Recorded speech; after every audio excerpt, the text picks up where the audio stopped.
we call it N2N, right? Well, now there's a little I, lowercase I, N2N, immersive, which I think is really cool. And I like that it's the first, the I is in front of the N2N because the immersive aspect, I think, is going to blow everybody's mind. And it's almost maybe the most perfect idea for Next to Normal because we're inside Diana's mind already. I don't have to imagine the images. So, if you're an actor, you know what I mean. I don't have to imagine the baby image. It's up there on the wall, and then I can layer everything else on top of it. And the track is recorded, so it demands that you move with it, which I think is going to be a good thing, because you know how actors like to linger in moments. Well, there are certain habits that, it's the technique that you need to be able to sing through a whole song, but now the song has a verse missing. Or the music has been curated to tell the story, and so it's been truncated. Slices have been taken out of it. I think it makes it more effective, but I have a unique position in that I have seen the big picture, so I'll always remember the big picture. I think that it packs a punch, and it still has the same effect that the show has. It just kind of gets to the point more quickly. I've had to learn how to understand that whenever I hear the line that I used to sing, that's now a spoken line. When you hear that dunk gunk, gunk gunk, I want to start singing, but I have to remember, no, now I say this line. I'm still smoothing those kinds of things out, and that there's that the intro is missing or the verse is gone, but those things those are the kinds of things that you figure out in rehearsal anyway. You kind of smooth it all out, and we've got plenty of time to figure all that out. So it's exciting. It almost feels like the room is doing some of my work for me. Catch me, I'm falling. Catch me, I'm falling. Catch me, I'm falling. Yes, and anytime I ever work outside of whatever my home base would be, with new people in different parts of the country or different parts of the world, it warms my heart because you realize that theater people are everywhere.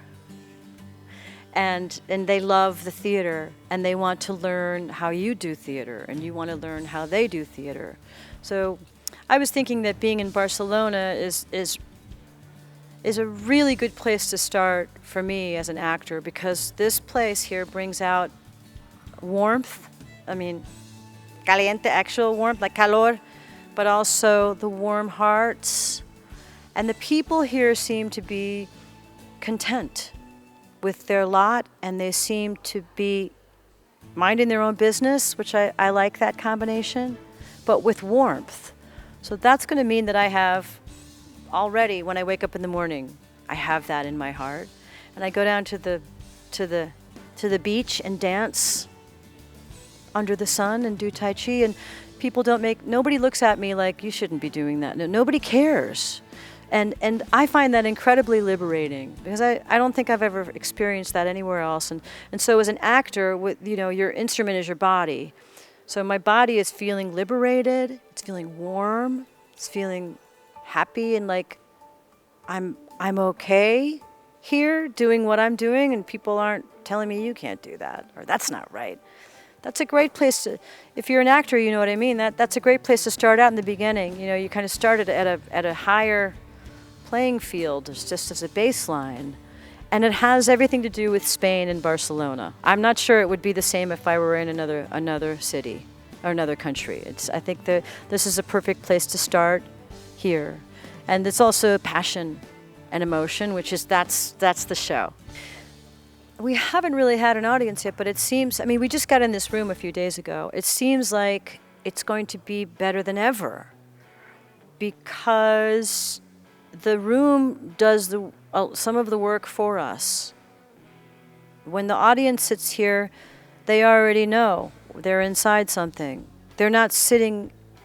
It's just different when you're in a proscenium and you've got the wings and you've got your comfy seat, and there's the fourth wall So as an actor, it's fun to know that anytime I work in the round, which is really what this is, kind of, it's better than working in the round because you can, when I look up in the corner, I'm looking at something instead of just imagining, and you're looking at the exit sign, or looking at a box seat, imagining that you're looking at a mountain, So that's hopefully going to make it rich because the room creates a baseline for you that you don't have in a proscenium stage.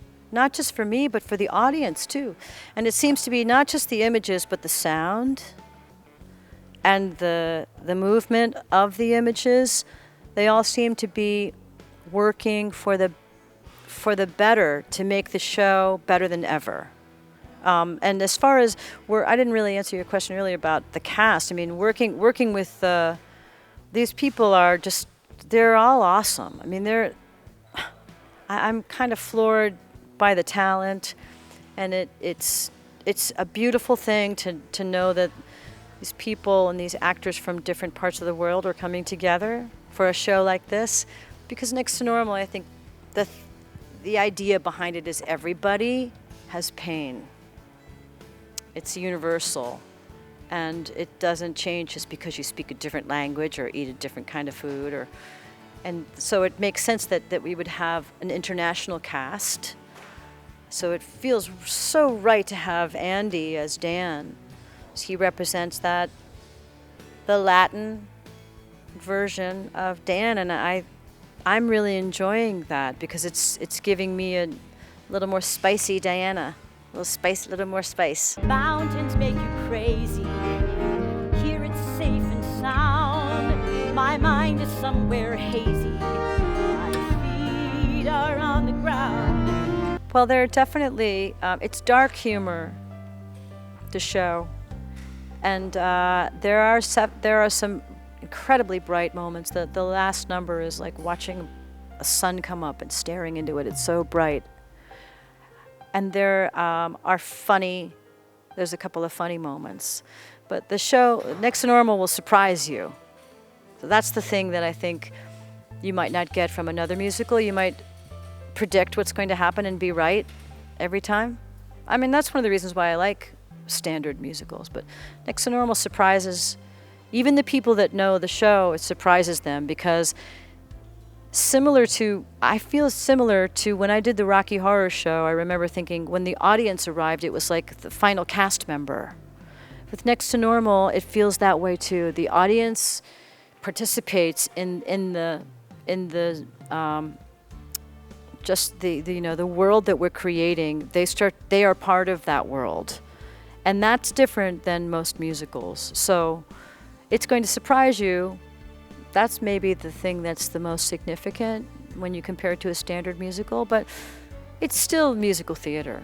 It's rock and roll. I like to joke that you can't really sing, "You don't know, I know you don't know." I mean, you could, but it's like, that's not the point. The point is that it's wild and it's messy and it's raw. So this time around, I hope to take that concept and it's more refined than ever. It's a rock version, but it's more refined. It's not as raw because when I first did Diana, I was creating her from the inside out, trying to find the boundaries. But now I'm coming back to her and she hasn't changed, but I have. So I feel like I've surrounded her, and that gives me an advantage, maybe, to be able to lead the audience through the show. Because I want the show to lead me. And back when I created her, I felt like I was forging ahead and everybody was following me. But I don't have to do that now. So my workload has lightened up a little bit in that way. And that means I can just use my energy to layer the imagination and to hopefully make the performance, more poignant and more refined when it comes to the audience. But the audience is the final cast member. That's why I mentioned the Rocky Horror Show, because that's what I felt with them. Like when they arrived, everything changed for us in a good way. We're like, yeah, the audience actually participates. Here they don't have talk back. They're not going to have lines to talk back to us, but their hearts you can feel it. You can hear. I don't want to give too much away, but it'll surprise everybody, I think. So that's a good thing, to be surprised. I like being surprised when I go to a show, to not be able to predict what's going to come next.